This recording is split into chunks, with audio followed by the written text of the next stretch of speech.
Olá, senhores. Mais uma vez sejam todos bem-vindos à nossa videoaula de equipamentos, certo? De maneira que, lembrando que essa é a nossa terceira videoaula sobre torres de refrigeração de água, né? Na nossa última videoaula vimos alguns componentes das torres, vimos a causa de deterioração dos mesmos, né? Que é uma coisa importantíssima para nós inspetores.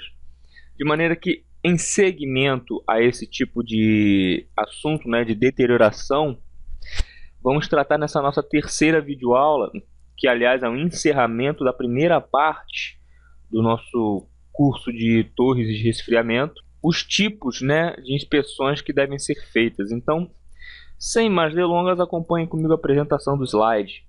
Vamos lá, inspeção das torres de resfriamento. São três tipos de inspeção. Primeiro, a inspeção externa, que diz respeito ao corpo, né, a estrutura externa da torre. Inspeção interna parcial, que é a coleta de amostras quando é necessário, ou seja, a amostra de um resíduo material ou de algum elemento que ficou contido ali dentro, para saber se está havendo contaminação ou não. Lembra dos agentes, né, biológicos, no caso?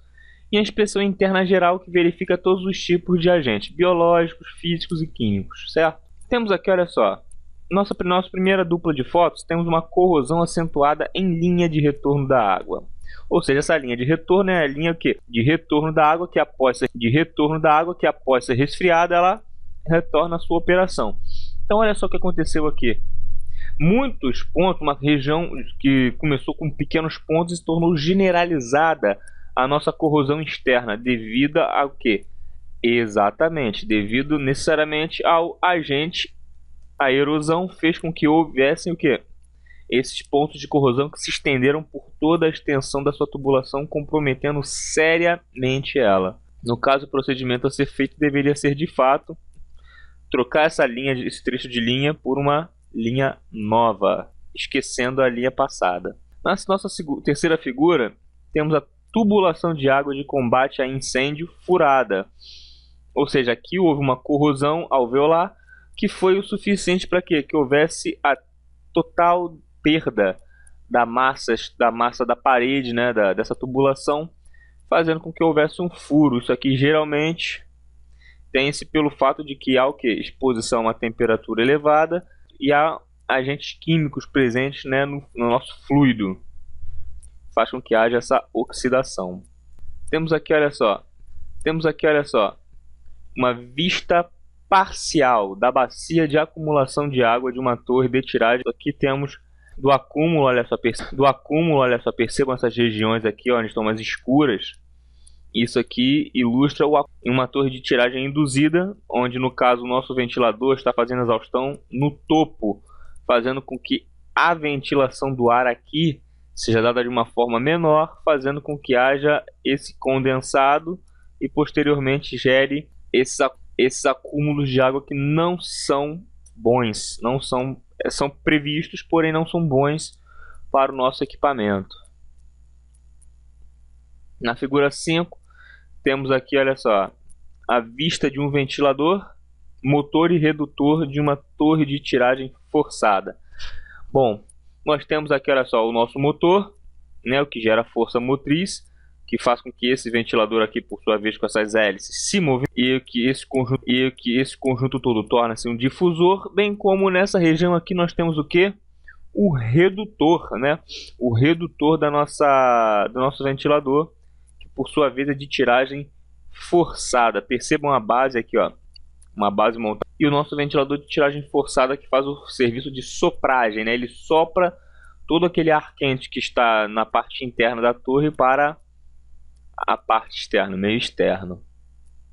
É outro item a ser inspecionado. Deixando claro, pessoal, que de uma forma bem introdutiva, essa nossa terceira videoaula é uma aula bem introdutiva sobre os pontos em que devem ser inspecionados. Então, percebam os pontos que causam, nessas figuras, né?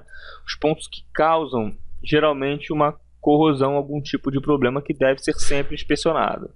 Na figura 6 e 7 aqui, temos o que? A vista das torres de resfriamento e de tiragem induzida e forçada. Temos aqui, ó, uma torre de resfriamento. Isso aqui, se eu não me engano, se encontra na Reduc, na empresa onde eu trabalhei, na refinaria onde eu trabalhei. E aqui nós temos uma torre também de tiragem forçada, certo? Essa aqui é uma torre de tiragem forçada. E essa aqui, por sua vez, é uma torre de tiragem nessa torre aqui. O ventilador se encontra mais ou menos nessa altura, fazendo o que? A exaustão de todo esse vapor de ar quente para fora. E aqui é de tiragem forçada, onde os ventiladores se encontram na parte inferior, nessa região aqui. E o ar é expulso por cima, mas não com a... Nessa figura 8, nessa foto 8, temos o que? Peças do recheio empenadas e em queda de suportes. Ou seja, o recheio, né, que é o nosso componente que auxilia na troca de calor, certo? Da água quente para a água fria. E percebam que nele, senhores, deve ser inspecionado por hora que aconteceu. Houve um empeno, algumas estão empenadas, certo? A maioria está empenada na verdade, por essa foto você consegue perceber o empeno. E algumas empenou tanto que houve até a queda desses suportes, né?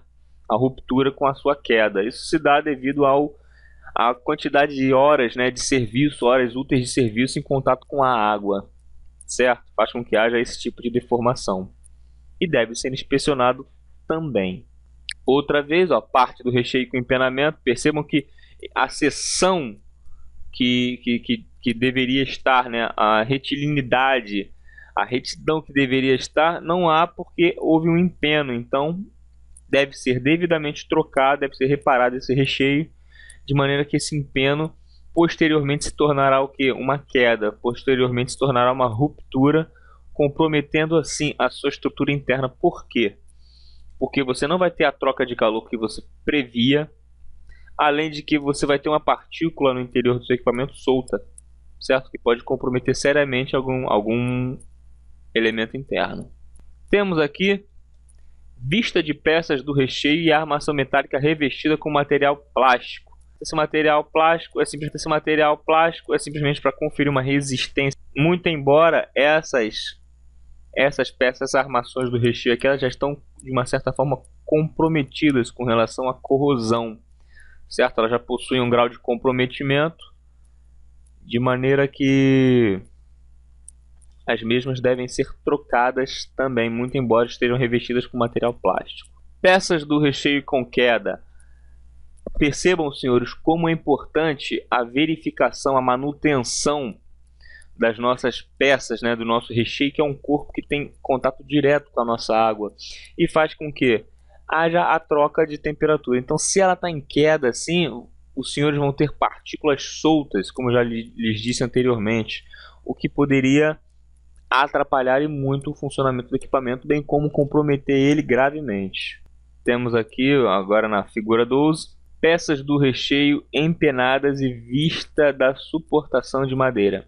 Essa suportação de madeira, senhores, é onde são fixados os elementos do recheio, né, que dizem respeito à fixação dos mesmos para que eles não fiquem soltos dentro do elemento. O recheio, tecnicamente, as armações do recheio, perdão, elas são tecnicamente pregadas, né, a essas madeiras, de maneira que as armações são pregadas e as estruturas propriamente ditas do recheio ficam afixadas nessas armações. Certo? Então percebam aqui, principalmente nessa figura aqui, nesse trecho da imagem, o devido empeno, certo, do seu recheio, dado a fadiga, né, ao excesso de trabalho repetitivo aqui, em contato com a água. Essas mesmas peças deveriam ser trocadas também. Temos aqui a vista de um recheio em célula de perfil triangular, feito de material plástico. É um recheio que está de fato ainda muito bem para ser utilizado, porém com o tempo esse material vai perdendo a sua resistência mecânica, vai se tornando quebradiço, né, como na linguagem popular se diz, puído, né, e também é um elemento que periodicamente nas paradas de manutenção devem ser trocados. Certo? Aqui temos a bacia de distribuição, onde se localizam os distribuidores, e essa água aqui já resfriada é devolvida à tubulação e enviada para as unidades para continuar o processo de resfriamento do maquinário. E por último temos aqui a vista dos bicos de distribuição. Esses bicos de distribuição são os bicos que ficam no interior, né, na parte interior da sua torre, que faz a distribuição da água para que seja resfriada de forma certa, porque se você não tem um controle de quanto de água que entra na torre de resfriamento, você não vai ter, por sua vez, um resfriamento eficiente, certo? Vai comprometer a sua eficiência, que posteriormente vai comprometer o resfriamento da água com a máquina, né, da unidade, pois ela não vai chegar na temperatura ideal para que seja. Bom, senhores, no mais, ficamos por aqui também de maneira que como eu havia lhes informado, com essa nossa terceira videoaula terminamos a parte que diz respeito à primeira parte, a parte mais introdutória, né? Uma abordagem um pouco mais superficial sobre a inspeção em torres de refrigeração, né? De resfriamento de água. De maneira que das próximas videoaulas teremos um estudo um pouco mais aprofundado, né? Um pouco mais específico dentro da parte de inspeção de torres de resfriamento. No mais, fiquem todos com Deus. Até a próxima videoaula. Tchau, tchau.